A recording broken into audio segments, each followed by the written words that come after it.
Assalamualaikum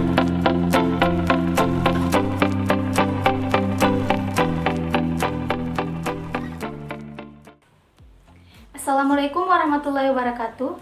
Perkenalkan, saya Rendiani Yusuf dari kelas PT IKG jurusan Teknik Informatika dan Komputer, Universitas Negeri Makassar. Di sini saya akan membahas tentang CPU scheduling pada mata kuliah Sistem Operasi Komputer. Yang pertama yaitu konsep dasar CPU scheduling. Scheduling atau penjadwalan adalah fungsi dasar dari suatu sistem operasi. Hampir semua sumber komputer dijadwalkan sebelum digunakan. Adapun CPU yaitu salah satu sumber dari komputer yang penting yang menjadi sentral dari sentra penjadwalan di sistem operasi. Di sistem komputer yang sederhana, CPU akan banyak dalam posisi idle. Semua waktu akan terbuang. Dengan multiprogramming, kita mencoba menggunakan waktu secara produktif. Maka dari itu, beberapa proses disimpan dalam memori dalam satu waktu. Terdapat 3 tipe penjadwalan yang berada dalam sistem operasi kompleks, yaitu 1. Penjadwalan jangka panjang. Yang kedua, penjadwalan jangka menengah. Yang ketiga, penjadwalan jangka pendek. Penjadwalan memilih proses yang ada di memori serta siap untuk dieksekusi dan mengalokasikan CPU untuk mengeksekusinya. Penjadwalan CPU mungkin akan dijalankan ketika suatu proses dalam keadaan 1. Berubah dari running ke waiting state. Yang kedua, berubah dari running ke ready state. Yang ketiga, berubah dari waiting ke ready. Yang keempat, terminatis. Yang kedua, kriteria scheduling. Dalam penjadwalan, CPU diperlukan beberapa kriteria, diantaranya adalah 1. CPU utilization. Yang kedua, throughput.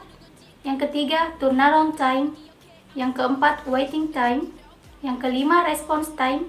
Dan yang keenam, fairness. Yang ketiga, algoritma scheduling. Ada beberapa algoritma penjadwalan CPU, beberapa diantaranya yaitu 1. First in, first out.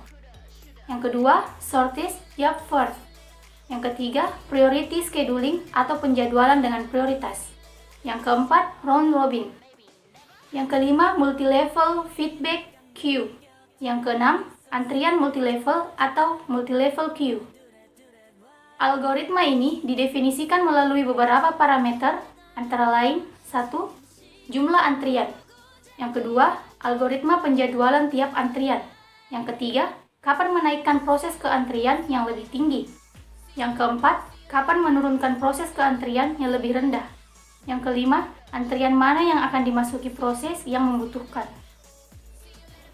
Yang keempat ada multiple processor scheduling. Pengertian multiprocessing. Multiprocessing adalah istilah teknologi informasi dalam bahasa Inggris yang merujuk kepada kemampuan pemrosesan komputer yang dilakukan secara serentak. Jenis-jenis multiprosesor. Yang pertama, asymmetric multiprocessing. Yang kedua, symmetric multiprocessing.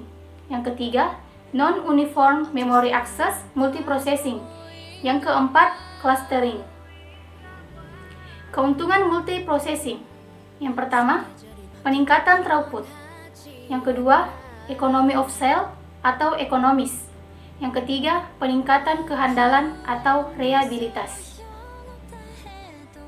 Yang kelima, thread scheduling, yaitu apabila suatu proses diambil oleh suatu kernel, maka kernel tersebut hanya bisa melakukan scheduling pada proses yang diambil tersebut. Itulah pembahasan tentang CPU scheduling yang dapat saya bawakan. Lebih dan kurangnya mohon dimaafkan. Wassalamualaikum warahmatullahi wabarakatuh.